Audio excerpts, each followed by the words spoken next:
Occupy Wall Street as they seek to embrace their right to free expression. Here in Canada, our struggle is different. We have now suffered such a deep collapse because we did not deregulate. We did not give up our last inch of control over common goods, but we are now at great risk.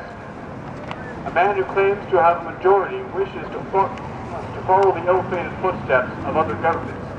He wants to reduce controls of the corporations which seek only wealth and are accountable to no one. He wants to put people in prisons for harmless actions. He wants to let multinationals bid on municipal services, taking more control out of people's hands. We stand opposed to Harper's agenda. We stand together in solidarity with occupiers around the world.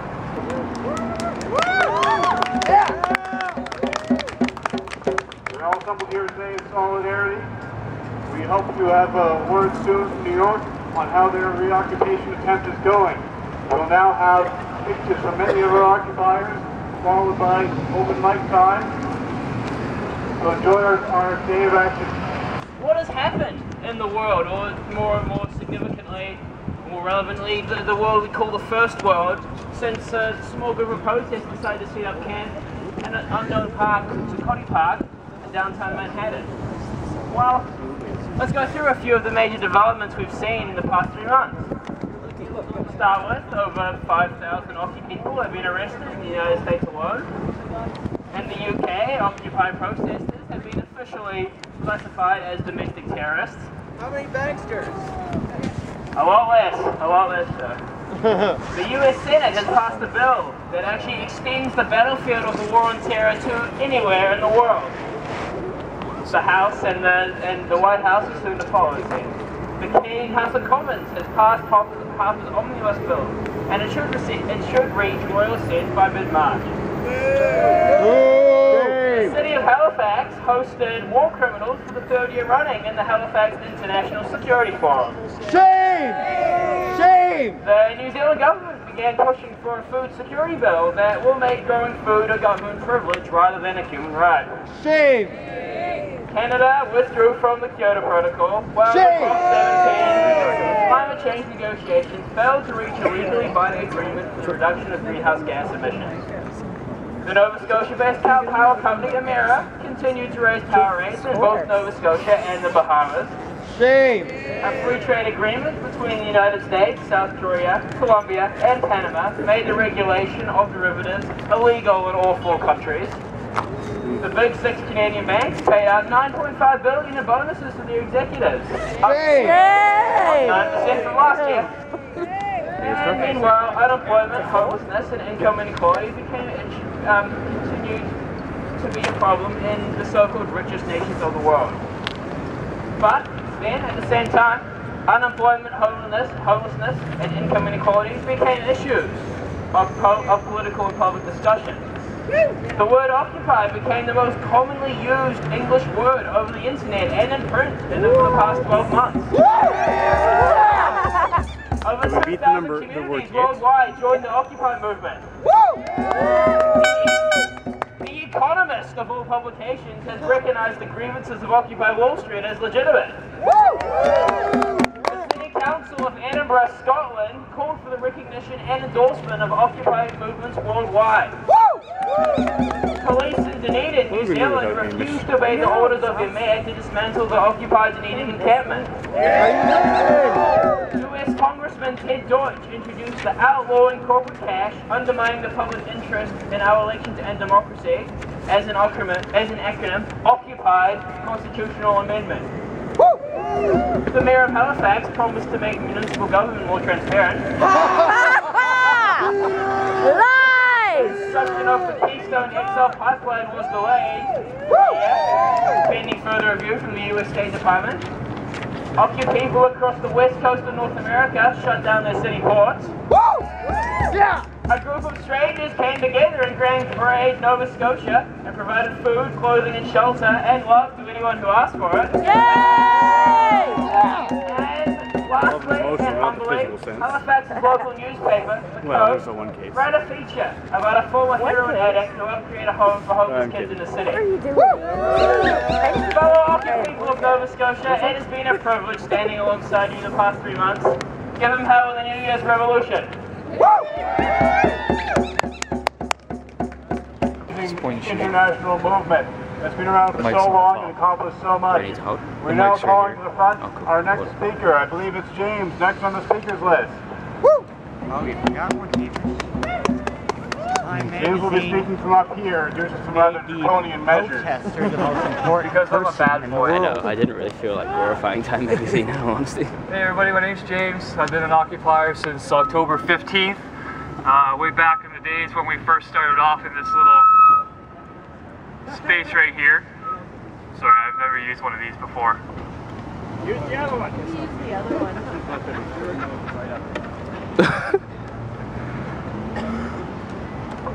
Oh Christ. You're a big guy, you can handle it. You're strong. Now a lot of people have asked me throughout the past couple months, why am I protesting and what do I plan to accomplish here? I'm protesting a system that's been in place since the time before the light bulb. A system that was built on prejudice, racism, belittlement, deceit, and greed. I'm fighting for everybody I've known in my life who has suffered, who has starved, who has been out in the cold with nowhere to go and no one to turn to. While others around the world spend millions on surveys, billions on killing innocent lives in other countries with wars they were only started so that rich defense contractors could get paid. Billions on destroying precious land, water industries, and forestry around the world. Billions on enslaving the population so that it is in check and under their control. And countless billions on backdoor trading in which they use people's own debts as their bets so that they can make money. I've been following a corrupt system since I was a child and have on many occasions been bewildered by what I see. Blatant lying by politicians, complete disregard for people's rights, a lack of caring about the less fortunate, and a most recent transfer of wealth to the top 1% of the current economic structure. Most people who are not up on what's going on around the world do not see something like this and how it could affect our current economic system here in Canada. The most recent of this evidence is in 2008 with the bailouts that the American financial industry received, well over $1.5 trillion, which has now recently been divulged that it was actually $7 trillion. They were funneled into the financial system by taking taxpayers' money and giving it to companies who were too big to fail, who said that they were going to go bankrupt. The only problem was that they were nowhere near bankruptcy, and the proof of that is in their quarterly profits in 2008, which Hamish just said. And they were in excess of over $400 million a piece. And he said it was around, what, 9? That was this year's one for Canada. Oh, that was this year, sorry, what he said. This is in 2008 when they were going bankrupt. These same financial companies and banks, that I might add, have been trading the same derivatives that they are still dealing with today. Who have received this money have in fact reported record profits and bonuses every single year since. So what happened to the bailout money that the taxpayers paid for? They bailed us with the money. It went into the pockets of rich millionaires who are only interested in filling their own pockets, regardless of the outcome it would create. This is a perfect example of how our current system is completely detached from the society it was made to run. The problem with that is that the system was created at a time when people still used horse and carriage. It is not able to handle the greed and corruption we now find in people's hearts. It was not set up to deal with an imbalanced societal structure, and we are seeing what happens when that same greed and corruption is let loose on a political system that is just as greedy and corrupt. What I hope to accomplish is simple. This is my first and what I believe is my last chance to fight for a fair and balanced system peacefully, where everyone from the top to the bottom is able to follow their dreams, follow their hopes, and follow their hearts. I'm fighting for a system that allows people to have the ability to change and grow. Sorry. A system where everybody has their own self-worth and are able to follow their own goals and people are able to look out for one another. I want to be able to grow old and retire without worrying. If we do not take a role in changing not only the system, but how we live our lives, we will never retire. We will work till we die and have no freedom to express ourselves, no freedom to explore our world, and most importantly, no freedom to live free. I fight because it is our lives at risk, not theirs. It is our stomachs that grumble for food, our bodies that crave warmth during the winter nights, and our hearts that crave understanding and love for our earth and for those who inhabit it. I fight because I'm no longer in control of my life and I want it back. Woo!